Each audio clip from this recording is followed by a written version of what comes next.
The most beautiful dua by Musa alayhi salam, which says, O my Lord, open for me my chest, that is, grant me self-confidence, contentment and boldness, and ease my task for me, and make loose the knot, the defect from my tongue, that is, remove the incorrectness from my speech, so that they may understand my speech.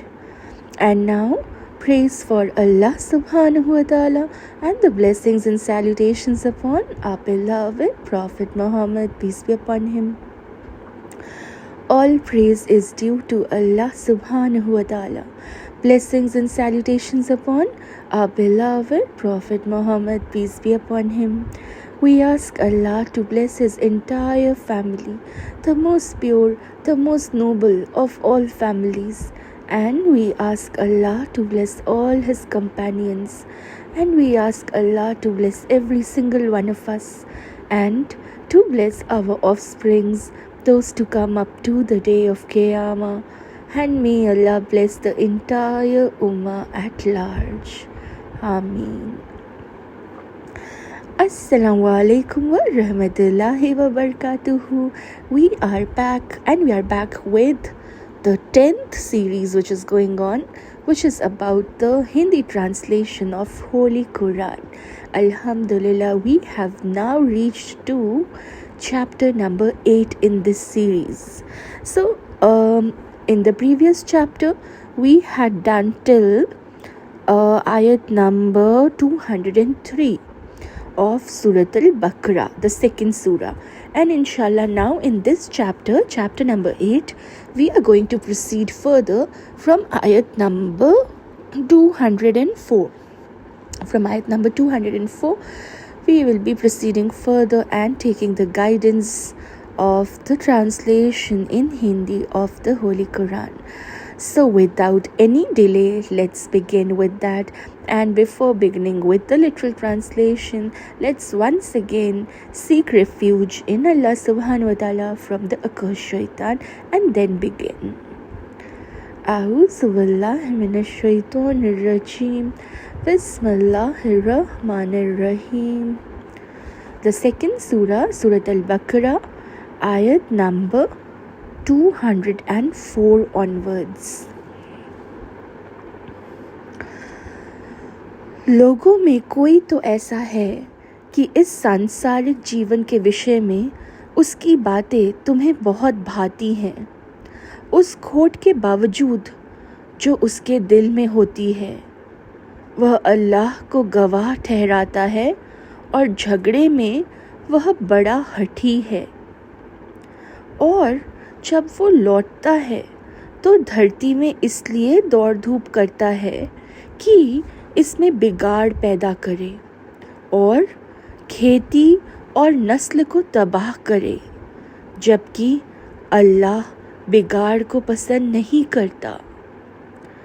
और जब उससे कहा जाता है अल्लाह से डर, तो अहंकार उसे और गुनाह पर जमा देता है। अतः उसके लिए तो जहन्नम ही काफ़ी है और वह बहुत ही बुरी शैया है। और लोगों में वह भी है जो अल्लाह की प्रसन्नता के संसाधन की चाह में अपनी जान खता देता है। अल्लाह भी अपने ऐसे बंदों के प्रति अत्यंत करुणाशील है। ए ईमान लाने वालों, तुम सब इस्लाम में दाखिल हो जाओ और शैतान के पद चिन्ह पर ना चलो, वह तो तुम्हारा खुला हुआ शत्रु है।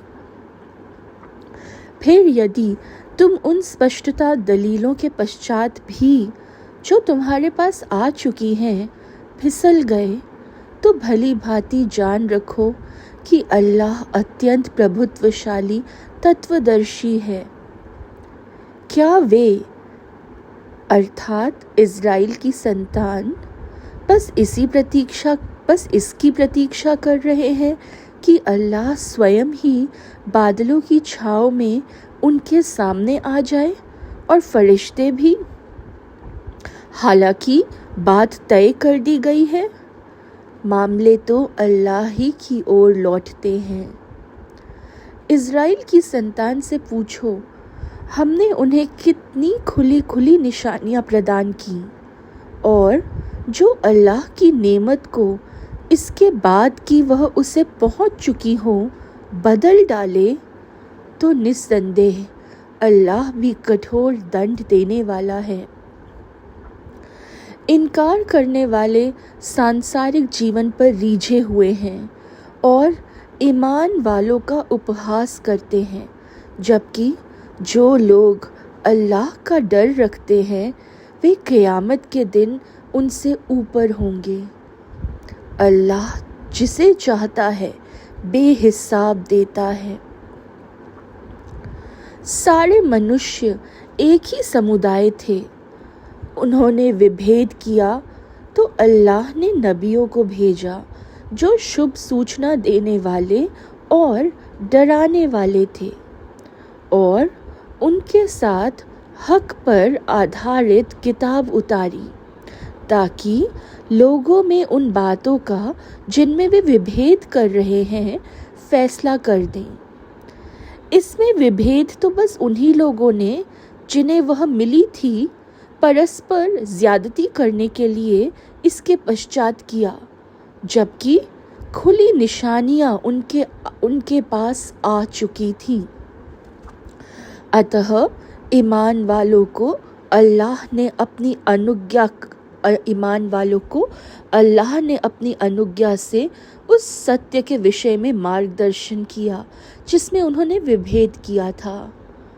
अल्लाह जिसे चाहता है सीधे मार्ग पर चलाता है। क्या तुमने ये समझ रखा है कि जन्नत में प्रवेश पा जाओगे, जबकि अभी तुम पर वह सब कुछ भी नहीं बीता जो तुमसे पहले के लोगों पर बीत चुका? उन पर तंगियां और तकलीफें आईं और उन्हें हिला मारा गया, यहाँ तक कि रसूल बोल उठे और उनके साथ ईमान वाले भी कि अल्लाह की सहायता कब आएगी। जान लो, अल्लाह की सहायता निकट है। वे तुमसे पूछते हैं कितना खर्च करें?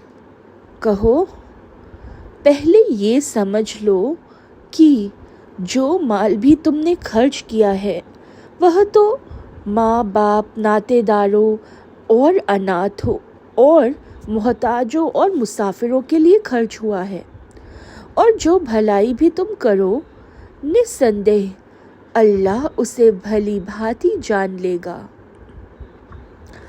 तुम पर युद्ध अनिवार्य किया गया और वह तुम में अप्रिय है, और बहुत संभव है कि कोई चीज़ तुम्हें अप्रिय हो और वह तुम्हारे लिए अच्छी हो, और बहुत संभव है कि कोई चीज़ तुम्हें प्रिय हो और वह तुम्हारे लिए बुरी हो। और जानता अल्लाह है और तुम नहीं जानते। वे तुमसे आदरणीय महीने में युद्ध के विषय में पूछते हैं। कहो, उसमें लड़ना बड़ी गंभीर बात है, परंतु अल्लाह के मार्ग से रोकना, उसके साथ अविश्वास करना, मस्जिद हराम यानी काबा से रोकना और उसके लोगों को उससे निकालना अल्लाह की स्पष्ट में इससे भी अधिक गंभीर है, और फितना यानी उत्पीड़न रक्तपात से भी बुरा है। और उसका बस चले तो वे तो तुमसे बराबर लड़ते रहें ताकि तुम्हें तुम्हारे दीन यानी तुम्हारे धर्म से फेर दें, और तुम में से जो कोई अपने दीन से फिर जाए और अविश्वासी होकर मरे तो ऐसे ही लोग हैं जिनके कर्म दुनिया और आखिरत में नष्ट हो गए और वही आग यानी जहन्नम में पड़ने वाले हैं। वे उसी में सदैव रहेंगे। रहे वे लोग जो ईमान लाए और जिन्होंने अल्लाह के मार्ग में घर बार छोड़ा और जिहाद किया, वही अल्लाह की दयालुता की आशा रखते हैं। निस्संदेह अल्लाह अत्यंत क्षमाशील दयावान है। तुमसे शराब और जुए के विषय में पूछते हैं। कहो, उन दोनों चीज़ों में बड़ा गुनाह है। यद्यपि लोगों के लिए कुछ फ़ायदे भी हैं, परंतु उनका गुनाह उनके फ़ायदे से कहीं बढ़कर है। और वे तुमसे पूछते हैं, कितना खर्च करें? कहो, जो आवश्यकता से अधिक हो। इस प्रकार अल्लाह दुनिया और आखिरत के विषय में तुम्हारे लिए अपनी आयतें खोल खोल कर बयान करता है, ताकि तुम सोच विचार करो। और वे तुमसे अनाथों के विषय में पूछते हैं। कहो, उनके सुधार की जो रीति अपनाई जाए अच्छी है, और यदि तुम उन्हें अपने साथ सम्मिलित कर लो तो वे तुम्हारे भाई बंधु ही हैं। और अल्लाह बिगाड़ पैदा करने वालों को बचाव पैदा करने वाले से अलग पहचानता है। और यदि अल्लाह चाहता तो तुमको ज़हमत अर्थात कठिनाई में डाल देता। निस्संदेह अल्लाह प्रभुत्वशाली तत्वदर्शी है। और मुशरिक अर्थात बहुदेववादी स्त्रियों से विवाह ना करो जब तक कि वे ईमान ना लाएं। एक ईमानदार बांदी यानी दासी मुशरिक स्त्री से कहीं उत्तम है, चाहे वह तुम्हें कितनी ही अच्छी क्यों ना लगे। और ना ईमान वाली स्त्रियां मुशरिक पुरुषों से विवाह करो जब तक कि वे ईमान ना लाएं। एक ईमान वाला गुलाम आज़ाद मुशरिक से कहीं उत्तम है, चाहे वह तुम्हें कितना ही अच्छा क्यों ना लगे। ऐसे लोग आग अर्थात जहन्नम की ओर बुलाते हैं, और अल्लाह अपनी अनुज्ञा से जन्नत और क्षमा की ओर बुलाता है। और वह अपनी आयतें लोगों के सामने खोल खोल कर बयान करता है, ताकि वे चेतें। और वे तुमसे मासिक धर्म के विषय में पूछते हैं। कहो, वह एक तकलीफ और गंदगी की चीज़ है। अतः मासिक धर्म के दिनों में स्त्रियों से अलग रहो और उनके पास ना जाओ जब तक कि वे पाक साफ ना हो जाएं। फिर जब वे भली भांति पाक साफ हो जाएं, तो जिस प्रकार अल्लाह ने तुम्हें बताया है उनके पास आओ। निस्संदेह अल्लाह बहुत तौबा करने वालों को पसंद करता है, और वह उन्हें पसंद करता है जो स्वच्छता को पसंद करते हैं। Allahu Akbar. Alhamdulillah, brothers and sisters. So we have completed today from ayat number 204 till ayat number 222. Alhamdulillah.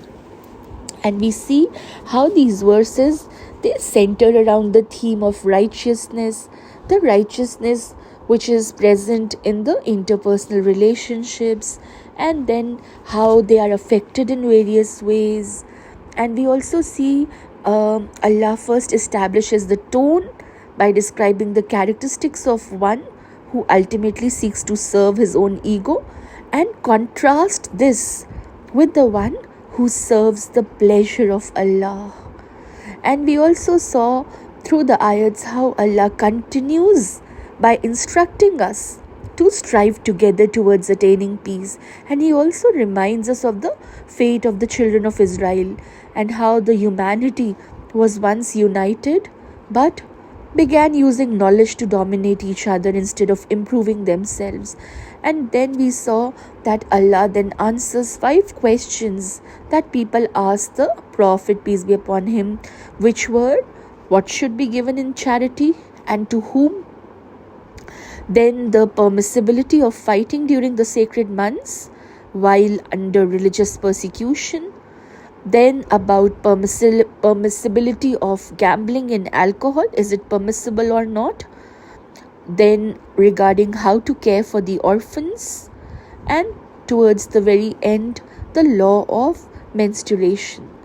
So these were the important aspects that we saw very clearly with the guidance which has been there, which has been bestowed in these ayats. Allah gives us the correct mechanism, the correct path to be able to differentiate between what has to be done, how has to be done, from what has to be refrained from. Alhamdulillah. So with that, then we close the chapter, we wind up this chapter, and I leave you to further reflect upon what we have gone through today. The tarjuma that we have gone through today, the translation that we have gone through today, to reflect upon that and to be able to bring that into your day-to-day lives to the best of your capacities and capabilities. That is the purpose of going through the Quran, to understand what it says, and then to be able to embrace and to absorb that, and to the best of our capacities become a personification of that, inshallah. So with that, then let's close the chapter, and then inshallah we'll be meeting again in the next chapter with the next series of ayats of this particular chapter, Surah Al-Baqarah, the next series of ayats and the translation and the meaning of that and the reflection of that. Till then, take utmost care of yourselves, keep everybody in du'as, and inshallah we'll meet again through the next chapter to learn together about this most beautiful deen of Islam. Till then, Assalamu alaikum wa rahmatullahi wa barakatuhu.